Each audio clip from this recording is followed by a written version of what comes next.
Hey guys, so I'm recording this video at Eastbourne Library in Wellington. This is a little preface forward to the following video that I'm publishing. So it's kind of a rough version. So a good analogy is that, like, for example, my dad was a artist, come from a long line of artists, for those of you who aren't familiar with how, like, for example, I don't know how it is for other mediums, but for watercolor, imagine this is a watercolor painting. My dad was a really good watercolor artist, also amazing, had an amazing freehand pencil sketch, could do like just astonishingly accurate portraits just really quickly. He was an amazing artist. Anyway, the point is, so you say for a painting like this, initially, if this is watercolor, you do a pencil sketch, and that's like the first layer, and then you do like the first layer of watercolors in the second. So if we imagine the video after this one that I've posted, which is the first, it's 40 minutes long, and it's an account of the attempted murder by three Australian individuals of me in Byron Bay in December 18th, 2018. This is like the rough initial first go. It's not that, like, it's the pencil sketch before. It's not the full painting, okay? So, and what I mean by that is, it's pretty rough. It's not a video. It's just audio. Ideally, I would have landscape shots, like a full video, the narration. I'd have a script. Like, it's just kind of, to be honest, it's just stream of consciousness. But it's the best I can do at this time. I have enough stability and time and peace and to do this, but I think it's best to just get out a rough version, get out a pencil sketch with a lot of the detail, because people need to be warned about the dangers that are very real in this area. People are still being murdered there.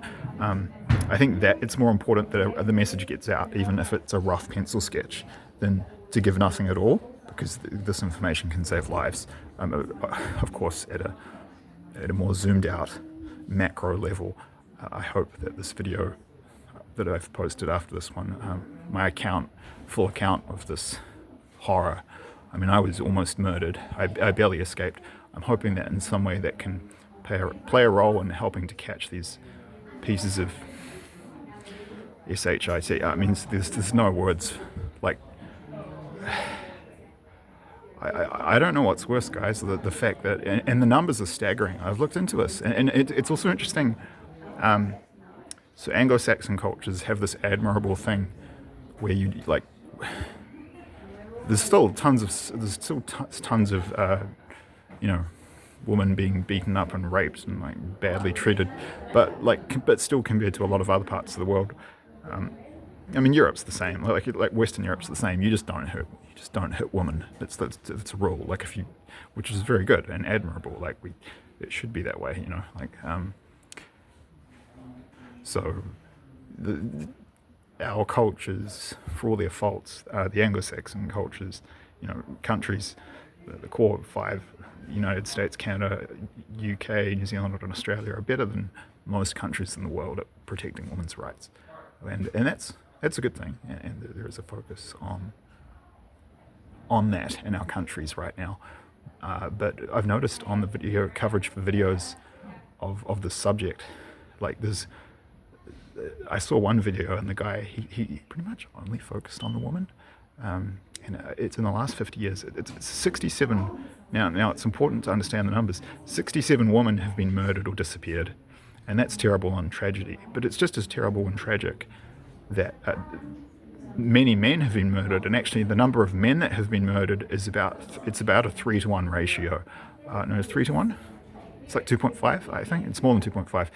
So it's like 67 women have been murdered or gone missing, but the number of men is like 186 over the past 50 years in the Northern Rivers region. So, it's not.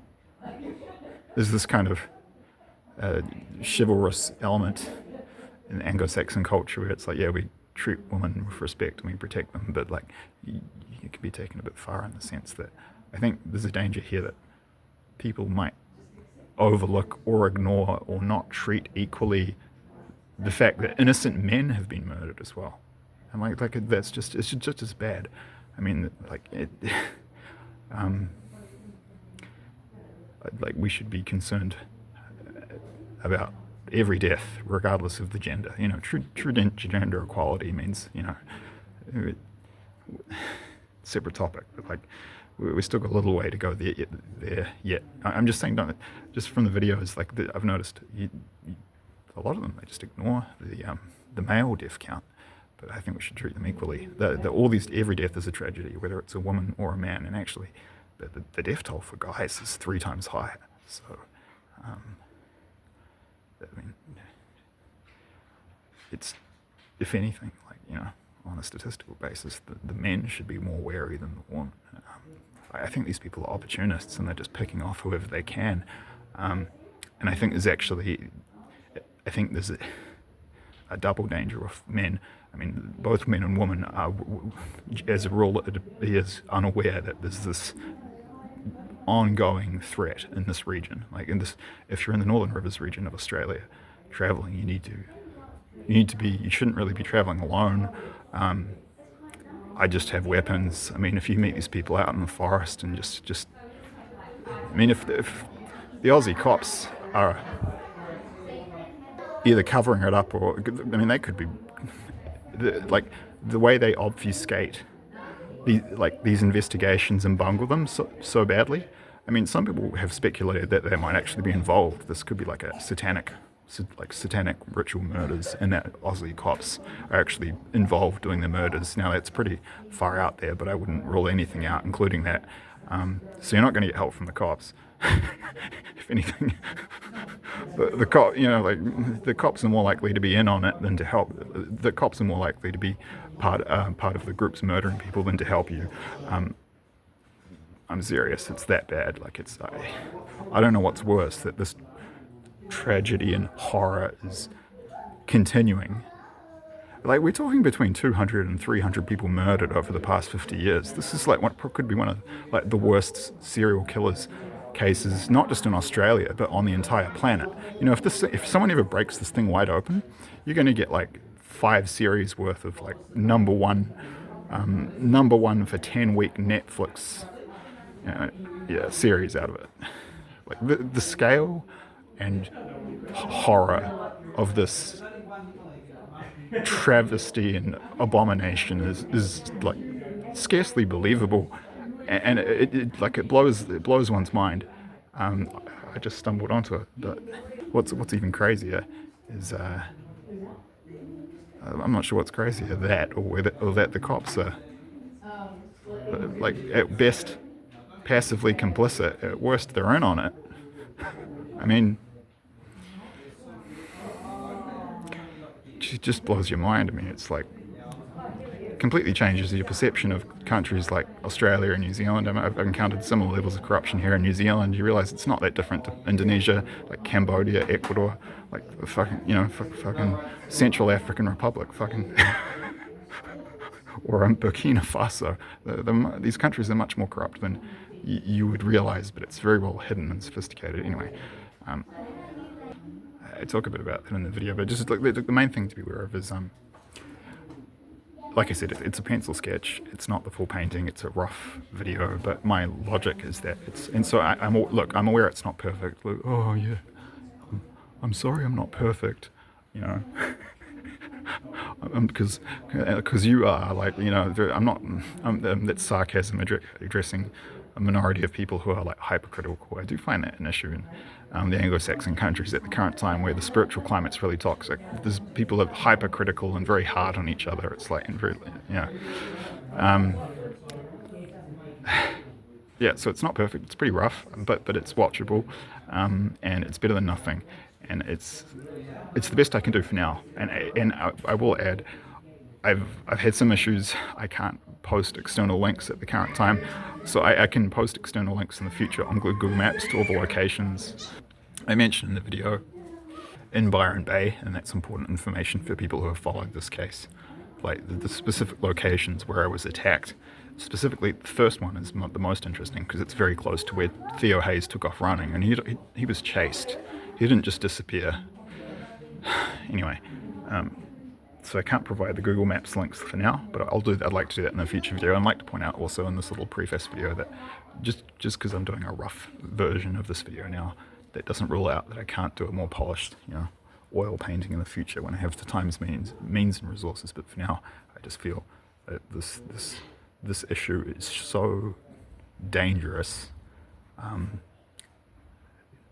and like it's an ongoing issue. Like as many people as possible need to be aware of the dangers and threats in this region, and I have important information that can help raise awareness, so I need to put that out immediately, even if it's just in a rough form. But like as I said, that doesn't preclude the possibility that in the future I can actually come back and do a really good job of this with like a script and nice panning landscape shots of Byron Bay and zooms in on like Google Maps and all the locations and everything. I need to get someone to help me with that. I'm not a techie. So beyond the sarcastic apology towards like toxic, overly critical, sinful, vicious people in our countries, and there are some of those, I do seriously apologize that it's not of I can't do like the best, like a proper oil painting at this time.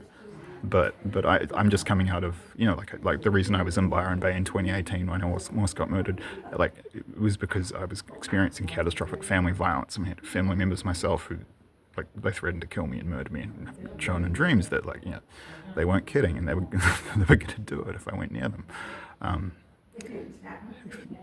Fun prophetic dreams of having my head blown off and my throat slit. As warnings, okay?